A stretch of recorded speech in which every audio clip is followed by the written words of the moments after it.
कुछ बिजीनेस की वजह से ऑन टाइम नहीं आ सके। अब जब आ ही गए हैं तो पूरी बात करके ही जाएंगे। आपने स्क्रिप्ट तो बहुत अच्छी लिखी थी और वेल प्लान करके, क्योंकि ये अब इनके एजेंडा में है कि अपने रिलेशंस को ज्यादा फोकस करो, क्योंकि व्यूज कम आ रहे हैं। तो अपना प्यार, मोहब्बत, रिश्ते, इन सब के ऊपर बहुत ज्यादा फोकस करो।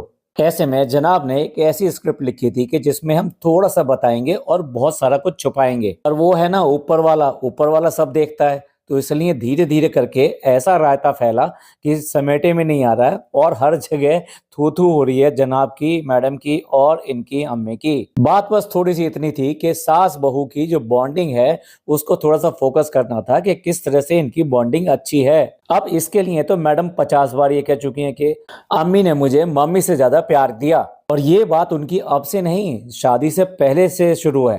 जहाँ भी रिलेशन पे बात हुई है, घर वालों के ऊपर बात हुई है, तो हमेशा मैडम ने अम्मी का नाम लिया और पापी गुड़िया का नाम लिया। ओ हो, कितनी प्यारी मेरे को मिली है, ये मेरी बेटी की तरह है। और अम्मी अम्मी ने तो मेरा उस वक्त साथ दिया जिस समय मेरा साथ कोई नहीं दे रहा था। मुझे अपने एक्स से पीछा छुड़ाना था और वहां कोर्ट में जाना था। मेरी मम्मी साथ नहीं देती थी, लेकिन मेरी अम्मी मुझे खूब बढ़ावा देती थी। जाओ बेटा जाओ और जाके अपना पीछा छुड़ा के आओ, जिससे मैं तुम्हारा पीछा पकड़ लूं। सॉरी सॉरी, ये मैं पीछा नहीं पकड़ लूं, मेरा बेटा तुम्हारा पीछा पकड़, क्योंकि तुम ही तो हो जो हमारी गरीबी दूर कर सकती हो, हमें मुंबई में ठहरा सकती हो, हमें मुंबई वासी बना सकती हो, मेरे बेटे का कैरियर चला सकती हो। और ना भी चले तो तुम्हारे पास इतना है कि हम कम से कम सारे के सारे साथ साथ बड़े आराम से रहेंगे। तो जाओ जाओ जल्दी पीछे छुड़ा के आओ, जिससे कि मैं खूब आजादी से अपने घर में रह सकूं। मेरा बेटा अपनी पूरी कमीज खोल के, इस्लाम की बिल्कुल भी परवाह ना करते हुए सबको दिखाता रहे अपना सीना। दिखावा इस हद तक था कि कभी भी मौका नहीं चूकती थी मैडम। यहाँ तक कि बिग बॉस की ट्रॉफी जीतने से पहले जो उसकी राशि मिलनी थी, उसके लिए भी जब पूछा गया कि आप इसका क्या करेंगी, तो क्या कहा, अम्मी के लिए घर लूंगी। तो चाहे मीडिया हो या फिर कैमरा हो, यानी अपना वाला कैमरा, अगर कैमरा है या मीडिया का कैमरा है, तो मैडम ने यही सेंटेंस बोलने हैं कि अम्मी ने मम्मी से ज्यादा प्यार दिया। पर फिर भी यहाँ टूर पे आने से पहले अम्मी की आंखों से आंसू गिर निकल रहे थे। ओहो हो, जैसे बेटी से बिछड़ने का दुख हो रहा था और फरिश्ता बहू के साथ जाने में दिक्कत थी। चलिए, जो बात है ये बिना मतलब के कर देते हैं, उसे हम भी ऐसे ही छोड़ देते हैं। तो चलिए, सास बहू के बीच में जो तीसरा हो सकता है वो पति ही होता है। तो पति ने कैसे कैसे करके इन दोनों की पोल खोल दी जो बिल्कुल नहीं खुलनी थी, और इनको मजबूरी में ऐसी ऐसी बातें कहनी पड़ी कि जिसका जवाब आज की डेट में देते नहीं बन सकता इनसे। तो चलिए शुरुआत करते हैं जहां से ये बात होती है। जनाब जो है अम्मी को बुला के लाते हैं कि आओ अम्मी चाय पियेंगे, और मैडम अपना शूट वूट करा के आकर आराम से बैठ गई हैं। अब एक चरपाई पे माँ और बेटे दोनों आराम से बैठे हुए हैं। इतना तो मौका देना ही पड़ेगा कि अम्मी को सिरहाने के साइड बैठाया जाए और खुद पांतियों में बैठा जाए। आप पांतियों समझते हैं ना, जो पैर साइड है। क्योंकि अगर जनाब ने ऐसा किया, मतलब जैसे कि घर पे ये हमेशा अम्मी के ऊपर चढ़े रहते हैं, चाहे वो बिजली के बिल के लिए बात हो या फिर सिलेंडर जल्दी खत्म हो जाने के लिए बात हो, हमेशा जनाब अम्मी के साथ में इतने जोर जोर से चिल्ला चिल्ला के ये सब चीजें बातें करते हैं। क्या आपको नहीं लगता कि इनके घर का जो माहौल है वो ऐसा ही रहता है कि अम्मी कभी जब इनके 5 BHK के महल में आ जाती हैं तो वहां इनका मुंह नहीं खुल पाता और ठीक से हंस नहीं पाती। जो कंफर्ट जो उसका अपनी बेटी के घर में होता है, अपनी बहनों के साथ में होता है, तो वो कंफर्ट बिल्कुल भी यहाँ पर दिखाई नहीं देता। यहाँ ऐसा लगता है जैसे ये वाकई में कोई गूंगी बहरी हो, या फिर इतनी सीधी सादी भोली भाली कि कुछ बोल नहीं सकती, कुछ देख नहीं सकती, कुछ कह नहीं सकती। अब होना तो ये चाहिए था कि ये माँ बेटे जो है बैठ के यहाँ चाय पी रहे थे, ये सास बहू के साथ होना चाहिए था कि अगर बाहर निकले हो, अगर तुम्हारे रियल में यही बॉन्डिंग है, तो ये दोनों एक साथ बैठी होती और जनाब बीच में आ जाते या कहीं और बैठे होते। लेकिन ये जो बॉन्डिंग दिखाती है खासतौर से मैडम, जब भी घर में कोई बात होती है सास के साथ में या किसी ऐसे ही बड़े के साथ में, तो मैडम जमीन पे बैठ जाती हैं, सोफे पे भी नहीं बैठती। भाई आखिरकार फरिश्ता बहू जो है वो बिल्कुल शांत, माँ बेटे आराम से चाय पी रहे हैं, मैडम जो है छेड़ती हैं, इतनी गर्म चाय, इतनी हॉट, आप लोग कैसे पी लेते हो। आंसर चाय के ऊपर नहीं आता, मैडम को बुलाया जाता है कि आओ आओ तुम भी यहाँ बैठ जाओ। भाई जिस तरह से अम्मी बैठी हुई हैं तो आधी चरपाई तो उन्होंने ले रखी है, और पायतियों पे जनाब बैठे हुए हैं, तो जनाब अपना जगह उठकर मैडम के लिए देते हैं कि आओ यहाँ पर आके बैठो और जो स्क्रिप्ट हमने लिखी है अब हम वो परफॉर्म करेंगे। और जैसे जनाब उठते हैं और ये कहते हैं आओ, और मैडम कहती हैं जोर से चिल्ला के नहीं नहीं नहीं नहीं, उस टाइम जो है अम्मी का चेहरा देखने लायक है। वो साफ बताता है कि वो बिल्कुल भी फरिश्ता बहू के साथ बैठने में कंफर्टेबल नहीं है या खुश नहीं है। अदरवाइज सबसे पहले तो उनसे निकलनी चाहिए थी, आ जाओ यहाँ बैठ जाओ ना, यहाँ बैठो मेरे पास बैठो, और वो वाली बॉन्डिंग तो है ही नहीं। तो जनाब उठते हैं और तो जनाब जो फटाक से कहते हैं कि बीवियों के लिए लोग बाग क्या क्या कर देते हैं, आपने तो बहुत कुछ किया है, जब ये प्रेग्नेंट थी तब बहुत कुछ किया था, सुबह सवेरे उठा के चाय बनवाई थी, कभी भी इस बात का ख्याल किया ही नहीं कि वाइफ प्रेग्नेंट है तो उसको कोई हेल्प की जरूरत है, उसको किसी तरह की पैम्परिंग की जरूरत है। एक इसकी प्रेगनेंसी देख लो और एक डब्बा की प्रेगनेंसी देख लो, आपको दोनों में फर्क आ जाएगा नजर। और यही नहीं, ये जो दूसरी बैठी हैं उनका भी यही हाल था। जिस तरह से बेटी की प्रेगनेंसी में इन्होंने टेक केयर करी बेटी की, क्या वैसा बिल्कुल भी टेक केयर अपनी बहू के लिए किया? क्या वो पोता नहीं था? वो तो इनके घर का चिराग होना चाहिए, लेकिन नहीं, तब कोई केयर नहीं हुई। सिर्फ और सिर्फ दिखाने के लिए ये सब बातें होती हैं। अच्छा, मैं ये डिटेल में सारी बात इसलिए बता रहा हूँ कि आपको ये पता लग सके कि जिस टाइम ये मोमेंट हुआ था तो इनके आपस के अंदर के हाव भाव क्या थे और अंदर क्या सोच रहे थे, क्योंकि ये बहुत इंपॉर्टेंट है ये जानना कि ये जो चीजें निकली हैं एक्चुअल में अंदर से निकली हैं या फिर ये धीरे धीरे करके निकाली गई हैं दबा दबा कर, कि थोड़ी सी बाहर कर देते हैं बाकी ऐसे रहने देते हैं। क्योंकि जितनी ज्यादा चर्चा होगी, जितनी देखो नेगेटिव भी अपने आप में एक पॉपुलैरिटी होती है, तो ये आज की डेट में उसी तरीके से खेल रहे हैं, ये भी इसी तरीके से खेल रहे हैं जिस तरह डब्बा भी खेल रही है। कुछ ना कुछ नेगेटिव जो छोड़ दो और उसके बाद में आने दो, कमेंट आने दो, मतलब हजारों कमेंट आ जाते हैं। जहां इनके व्लॉग के नीचे सिर्फ मुश्किल से 1000 कमेंट मुश्किल से होते हैं, वहां जो 3-4 हजार कमेंट आ जाते हैं जब कोई इस तरह की हरकत कर दी जाती है। वो बात दूसरी है कि व्यूज ज्यादा नहीं आ रहे। डब्बा ने अपने जो व्लॉग में कम रायता फैलाया, रायता नहीं, उसने तो उल्टी फैलाई है। उसकी उल्टी फैलाने की वजह से ही उसके 4-5 हजार कमेंट हो गए, लेकिन व्यूज रेस्ट्रिक्टेड हो गए। इससे साफ पता चलता है लोगों ने उसे बिल्कुल पसंद नहीं किया है और नेगेटिविटी की वजह से ही कम से कम इतने व्यूज आ गए हैं, अदरवाइज इतने व्यूज भी इसको नहीं आने थे। जब जनाब ऐसा कह देते हैं तब जाके अम्मी जो है अपने चेहरे पे मुस्कान लेके आती हैं और फिर उसके बाद में मैडम आके बैठती है और मैडम बैठने के बाद में जनाब को भी बुला लेती है, क्योंकि ये सारा पहले से प्लान था। जनाब को भी बैठा लेती है, नहीं नहीं तुम भी बैठ जाओ, क्योंकि आज अगर 2-2 हाथ होने हैं तो वो तुम्हारे सामने ही होंगे। अब आप देख लो, पता सबको है लेकिन कितनी ढील देनी है कि पतंग जो कटे ना, वो इनको पता नहीं है। और उसी ढील में जनाब ने ऐसी ऐसी बातें कह दी कि जिसके लिए मैडम को लपेटना बहुत ही मुश्किल हो गया। हालांकि जनाब के पास में शब्द बहुत कम थे, बार बार अटक रहे थे, ये ऐसे करके अटक रहे थे। अब एक नॉर्मल शुरुआत यानी एक बेटर ओपनिंग अम्मी लेती हैं, सबसे पहले ओपनिंग लेती हैं और कहती हैं नहीं नहीं मैंने देखा है, ये बहुत ही अच्छी है और ऐसा होना भी चाहिए। और फरिश्ता बहू की तारीफ में 3-4 कसीदे फटाफट कस दिए जाते हैं। तो एकदम से स्पेशल अपीयरेंस में जनाब कूद पड़ते हैं। एक मर्द की जिंदगी में एक जनाब हो क्या गया है, क्या बोलने वाले हो, सोच लो पहले। कैसे आज शुरू करोगे कल तक खत्म करोगे, इरादा क्या है? अब यहाँ सिग्नल तो है नहीं, तो इसलिए चैट जीपीटी तो काम नहीं कर सकती, और जनाब का सिग्नल तो पहले गया हुआ है, ना व्यूज आ रहे हैं, ना काम ना धाम। जनाब ने बड़ी कोशिश के बाद में जब अपना सेंटेंस पूरा किया कि जनाब की जिंदगी में, आई मीन आदमी की जिंदगी में एक माँ और एक बीवी का बहुत बड़ा मकाम, मतलब जनाब ने मुश्किल से अपने वर्ड जो चूज किए और उसके बाद में सेंटेंस कंप्लीट किया। जनाब भूल गए कि मर्द की जिंदगी में काम का भी बहुत बड़ा रोल होता है। मर्द की जिंदगी में माँ और बीवी के अलावा फादर का भी रोल होता है, बहन का भी रोल होता है मर्द की जिंदगी में। वो सारे रिश्ते भी मर्द को ही निभाने होते हैं, कोई बाहर से नहीं आते हैं वो निभाने के लिए। और जनाब का काम धाम का आपको तो सबको पता ही है। तो जनाब ने चलो जो कह दिया चलो मान लेते हैं कि इनकी जिंदगी में, क्योंकि मर्द की जिंदगी में तो बहुत सारा है, हम लोगों की सबकी जिंदगी में न जाने कितनी सारी बातें हैं जो हमें टेक केयर करनी होती है। कोई एक चीज ही नहीं होती है, सारी चीजों को बैलेंस करके चलना होता है। तो चलो जनाब की बात मान लेते हैं कि जनाब की जिंदगी में तो इन दोनों लोगों का ये रोल था। जितना माँ के लिए है उतना ही बराबर सा बीवी के लिए भी है, उनका हक, उनकी खुशी। जनाब अगर ये आप कह रहे हो कि दोनों का जिंदगी में रोल होता है और वाइफ का भी उतना ही होता है, वह वाइफ को भी उसकी प्यार, उसका हक, उसका सब देना चाहिए, तो ये तो आपकी शुरुआत से ही गलत है। मतलब यहाँ जो मैरिज हुई थी, ये मैरिज ही इसी बुनियाद पर हुई थी कि यहाँ पर भी अपना अपना फायदा देखा गया। एक्स के साथ जो चल रहा था वो चल रहा था, मैडम ने बीच में ही जनाब के साथ में पींगे बढ़ानी शुरू कर दी और वो ऐसी बढ़ाई कि शादी से पहले ही, मतलब जो इनकी शादी हुई थी 2018 में बोलते हैं शादी, अगर मैं करेक्ट हूँ, जनाब 2015 से इनके साथ में रिलेशनशिप में रह रहे थे। उस समय कोई शादी वादी की बात नहीं थी, जस्ट जनाब के लिए एक टाइम पास था। और उधर मैडम के लिए इनसिक्योरिटी थी, क्योंकि पहले से ऑलरेडी ये अलग हो गई।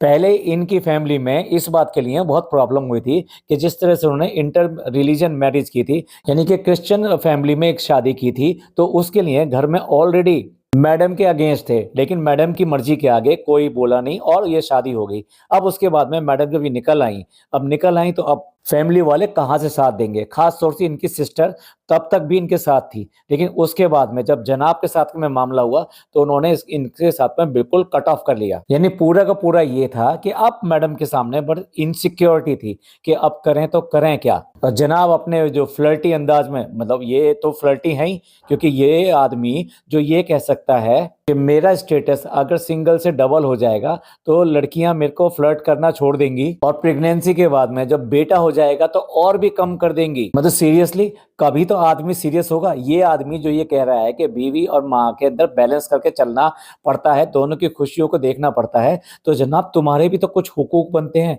तुम्हारी भी तो रिस्पॉन्सिबिलिटी और लॉयल्टी रहती है। अगर आप इन दोनों के रिश्तों के लिए कुछ लॉयल्टी नहीं रखोगे तो फिर मीनिंग क्या रह जाता है इन रिश्तों का। मतलब अपनी बीवी के रहते हुए तुम ये सोचो कि दूसरी लड़कियां तुमसे फ्लर्ट अब नहीं करेंगी, ये तुम्हारे लिए जिंदगी के लिए बहुत बड़ी प्रॉब्लम है। मतलब फ्लर्ट करना तुम्हारे लिए इतनी बड़ी इंपॉर्टेंट बात होगी कि मैं तो बस लड़कियों के बीच में किशन करने, या सॉरी, ये एग्जाम्पल तो इनके लिए बिल्कुल देना ही नहीं चाहिए। अब आप समझ लो कि इतनी सारी कन्याओं के बीच में ये जनाब जो है अपने आप को कैसे सोचते हैं। वो आदमी जिसने बीवी की कभी भी नहीं करी, यहाँ तक कि बच्चे को भी उसको लेके जाना पड़ता था अपने मास्टर शेफ प्रोग्राम में। एक दिन भी जनाब ने बच्चे को रखा हो तो आप देख लीजिए, सारी दुनिया को दिखाई देता था कि बच्चा किस तरह से रेत में खेलता रहता था, गंदी गंदी जगह पे खेलता रहता था, सारे दिन धूल धक्कड़ में रहता था, पूरा का पूरा दिन, मतलब नॉट इवन 1 आवर 2 आवर्स, पूरा पूरा दिन बच्चे को वहां पर रहना पड़ता था। जनाब का जब जनाब दिखलाजा हुआ था तो मैडम बच्चे को ले लेके वहां पर जाया करती थी, पूरा इतना इतना खाना बना के लेके जाया करती थी। तो एफर्ट तो साफ दिखाई देते हैं किसकी किसके लिए एफर्ट है और किसकी किसी के लिए नहीं है। ये शादी की जो नींव पड़ी थी, शादी की नींव ही इस उस पे पड़ी थी, एक दूसरे का फायदा। अम्मी को ये दिखाई दिया, मतलब जनाब ने जो समझाया कि भाई अपने आप को जो स्टेबल यहाँ पे बना सकता है, जिसकी वजह से हो सकता है तुम सब लोग यहाँ पे रह सकते हो, और जिसने सहारा दिया, और फिर उसकी टाइम पे इनके पापा का स्ट्रोक आ जाना, जो सारा का सारा खर्चा मैडम ने ओटा अपने ऊपर। तो इसलिए ये तो एक बात बन गई कि भाई अगर यहाँ स्टेब्लिशमेंट चाहिए और पैसा चाहिए तो ये कंप्रोमाइज लेना पड़ेगा। फिर उसके बाद में अम्मी ने एक शर्त रखी, भैया अगर ऐसा कर लेगा तो हमारा तो बिल्कुल जाति से निकालना हो जाएगा, हम कैसे मुंह दिखाएंगे, हम क्या करेंगे। तो इसलिए जो है आप इससे बात करो कि ये जो कन्वर्ट करे, और बाकी जितनी भी इसकी जो नेगेटिविटी है, जो भी एमआर की बात होती है, मासूम रिश्ता की बात होती है, वो हम सब भूल जाएंगे, लेकिन इसको ये करना पड़ेगा। और मैडम ने ये फिर कंप्रोमाइज किया कि ठीक है ये करना पड़ेगा, तो मैं ठीक है नाम बदल लेती हूँ और मैं शो ऐसा करूंगी, अल्हम्दुलिल्लाह माशाअल्लाह, मैं ऐसा शो करूंगी, बिल्कुल ऐसी एक्टिंग करूंगी बिल्कुल कि जैसे किसी को पता ही ना लगे। अम्मी को भी सारी बातें बहुत अच्छी तरह पता थी और ये कंप्रोमाइज बहुत अच्छी तरह पता था, जनाब को भी बहुत अच्छी तरह पता था और मैडम को भी बहुत अच्छी तरह पता था, और इसी वजह से मैडम लगातार दबती चली गई। भाई किन रिश्तों की बात करते हो, तुम्हारे रिश्तों की बुनियाद ही एक गलत चीज पर रखी गई थी। अब एक शॉर्ट नोट पे ये सारी बात खत्म हो सकती थी, क्योंकि मैडम ने यहाँ पे दी एंड लगा दिया था कि अम्मी हमने भी तो कभी जनाब को जो ना बीच में सैंडविच नहीं किया ना। उसके बाद में उनकी लाफ्टर हंसी, क्योंकि जहां पर उनको कुछ बोलना नहीं होता है, ठीक है, तो वहां पर ये हंसी काम करती है। यहाँ पे अम्मी के एक नोट के साथ में, एक एंड नोट के साथ में ये डिस्कशन खत्म हो सकता था कि भाई इनके रिलेशंस बहुत अच्छे हैं और हमेशा अच्छे रहे हैं, जो आज तक ये दिखाते रहे हैं, जिसके ऊपर बात करते रहे हैं, जो मैडम ने आज तक कहा है, वो सारी बात बस यही एंड हो जाती। लेकिन नहीं, जनाब को तो रायता फैलाना था। मैडम कहती है कि अम्मी ने अपने हिस्से की बहुत सारी समझदारी दिखाई है। मैडम कह रही है अम्मी ने दिखाई है, यानी अम्मी ने एडजस्टमेंट किया। और पर एक बात बता दूं, शादी से पहले जब ये लोग रहते थे, 3 साल ऐसे रहे हैं, तो इतने इनके आपस में लड़ाई झगड़े होते थे, सोसाइटी वालों ने एक बार नहीं 10 बार ये सब चीजें बताई हैं। नॉट ओनली मैडम के साथ में, डब्बा के साथ में भी रहते थे। डब्बा को सबसे बड़ी प्रॉब्लम यही रहती थी, इतनी अम्मी को नहीं थी, कि ये सारी चीजें अपनी यूज की हुई सेकंड हैंड चीजें, हमें कपड़े हो या फिर मेकअप का सामान हो, हर चीज हमें यहाँ पे सेकंड हैंड देती है। बस यही जनाब ने ना बोल के सारा मामला गड़बड़ कर दिया।